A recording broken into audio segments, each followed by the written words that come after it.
Video में विचलन रहित वर्ण विक्षेपण के लिए आवश्यक प्रतिबंध की गणना किया था।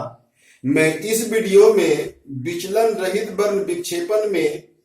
के लिए कुल कितना परिणामी वर्ण विक्षेपण होता है इसकी गणना करेंगे।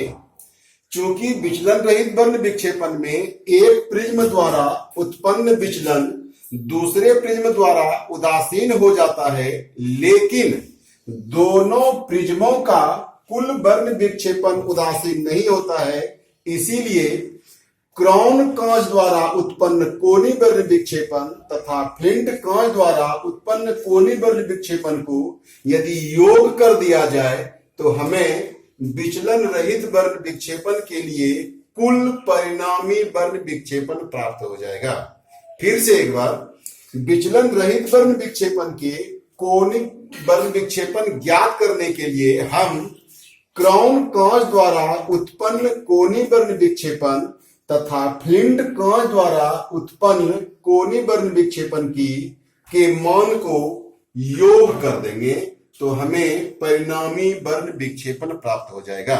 मैंने पिछले वीडियो में यह देखा था कि क्राउन कांच के लिए लाल वर्ण का विचलन कोण डेल्टा आर माइनस 1 इंटू ए एवं क्राउन कांच के लिए ही पीले वर्ण का विचलन कोण डेल्टा वाई बराबर एन वाई माइनस 1 इंटू ए एवं डेल्टा वी बराबर n b minus 1 into a, ये क्राउन कांच के लिए। इसी प्रकार फ्लिंट कांच के लिए डेल्टा डैश आर यानी लाल वर्ण का विचलन कोण n dash r minus 1 into a dash और डेल्टा डैश वाई बराबर n y minus 1 into a dash एवं डेल्टा डैश भी बराबर N b minus 1 into a dash, जहां ए एवं ए डैश क्राउन कांच एवं फ्लिंट कांच के अपवर्तक कोण हैं। चूंकि हमें कुल परिणामी वर्ण विक्षेपण ज्ञात करना है तो मैंने मान लिया कि इन दोनों प्रिज्मों द्वारा कुल परिणामी वर्ण विक्षेपण थीटा है। तो मैं थीटा ज्ञात करने के लिए क्राउन कांच का कोणीय वर्ण विक्षेपण, तो कोणीय वर्ण विक्षेपण बराबर होता है, सूत्र में हमने बताया था आपको कि बैगनी वर्ण के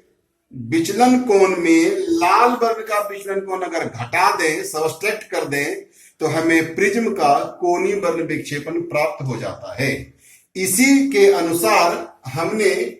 परिणामी वर्ण विक्षेपण थीटा ज्ञात करने के लिए क्राउन कांच का वर्ण विक्षेपण जोड़ फ्लिंट कांच का वर्ण विक्षेपण, क्राउन कांच का वर्ण विक्षेपण ज्ञात करने के लिए मैंने बैगनी वर्ण के विचलन कोणीय वर्ण विक्षेपण में लाल वर्ण का विक्षेपण को घटा दिया तथा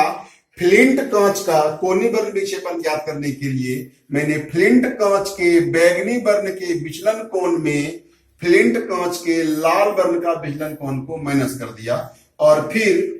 क्राउन कांच का विचलन कोणीय वर्ण विक्षेपण और जोड़ फ्लिंट कांच का कोणीय वर्ण विक्षेपण को योगफल कर दिया, तब हमें कुल परिणामी वर्ण विक्षेपण थीटा ज्ञात हो गया। थीटा बराबर मैं डेल्टा भी का मान यहां से पुट कर देता हूं, एन भी माइनस 1 इंटू ए, यहां आ गया, माइनस साइन है तो माइनस मैंने डाल दिया, और डेल्टा आर यानी लाल वर्ण का N R minus 1 into a, ये मैंने इसको ए ब्रैकेट में लिखा, यहाँ पे प्लस साइन था, मैं यहाँ पे प्लस डाल दिया, और ये डेल्टा डैश भी यानी फ्लिंट कांच के लिए बैगनी वर्ण का, तो n dash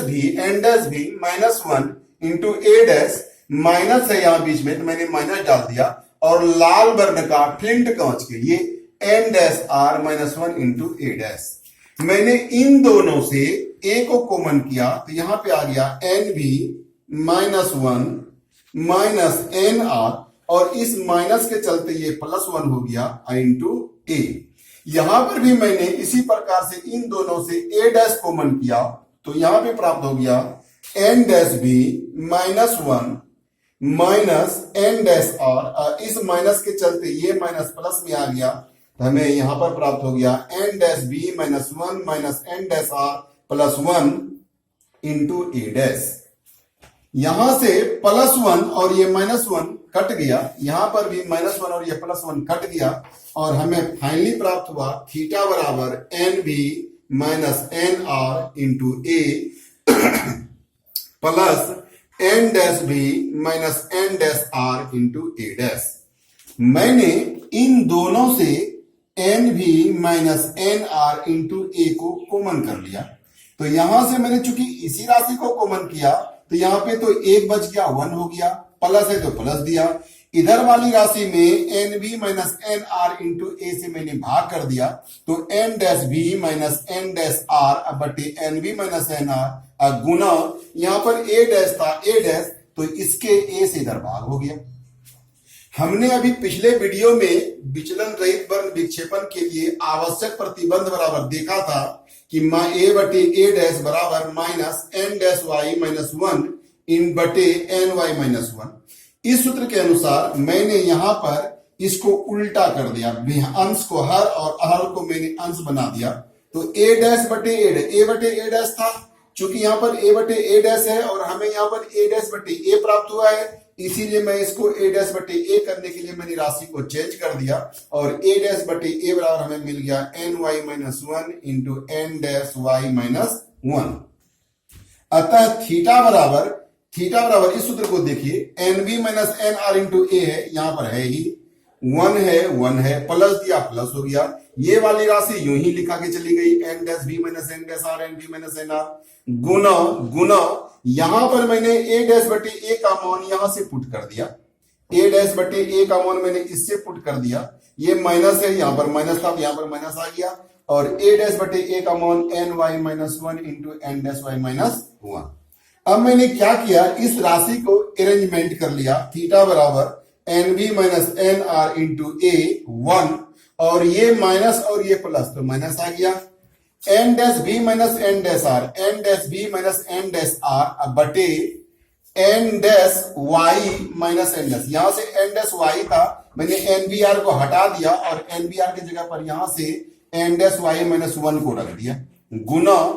N y minus 1 तो यहां था ही और ये n b r minus n r इधर आ गया। यदि क्राउन कांच का कोणीय वर्ण विक्षेपण क्षमता ओमेगा हो तो हम जानते हैं सूत्र से ओमेगा बराबर n b minus n r बटे एन वाई माइनस 1। मैंने 1 बटे ओमेगा कर लिया, तो 1 बटे ओमेगा किया तो ये राशि चेंज हो गई, n y minus 1 into n b minus n r हो गया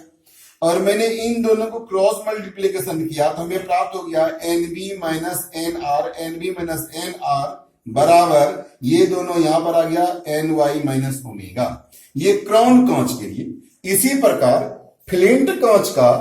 वर्ण विक्षेपण क्षमता ओमेगा डैश हो तो हम सूत्र से जानते हैं ओमेगा डैश बराबर n dash b minus n dash r बटे एन वाई माइनस 1। अतः थीटा बराबर ये जो सूत्र यहां है, अब यहां पर ध्यान देना है, थीटा बराबर यहां पर राशि था n b minus n r into a, तो मैंने इस राशि को यहां पर यूं ही रख दिया n b minus n r into a, ये ब्रैकेट था मैंने ब्रैकेट डाल दिया, 1 था 1 लिखा, माइनस था माइनस डाल दिया। अब यहां पर ध्यान दीजिए, n dash b minus n dash r बटे एन डैश माइनस वाई, इसका मान ओमेगा डैश होता है,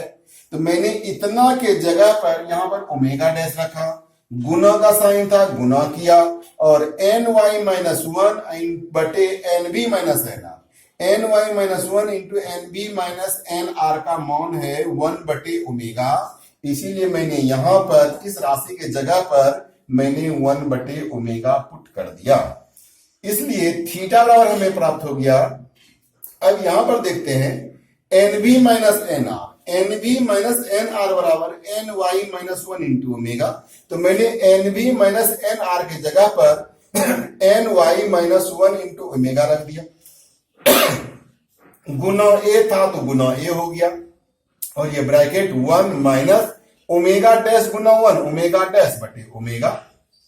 थीटा बराबर एन वाई माइनस 1 ऐसे ही रह गया, इसको मैंने ए लिया, इस ओमेगा से मैंने ब्रैकेट के अंदर में गुना किया तो ओमेगा गुना 1 ओमेगा माइनस ओमेगा गुना ओमेगा डैश बटे ओमेगा, ओमेगा ओमेगा कट गया और हमें प्राप्त हो गया थीटा बराबर n y minus 1 into a into omega minus omega dash. ये जो सूत्र प्राप्त हुआ यही सूत्र विचलन रहित वर्ण विक्षेपण का परिणामी वर्ण विक्षेपण है, यही सूत्र परिणामी वर्ण विक्षेपण है।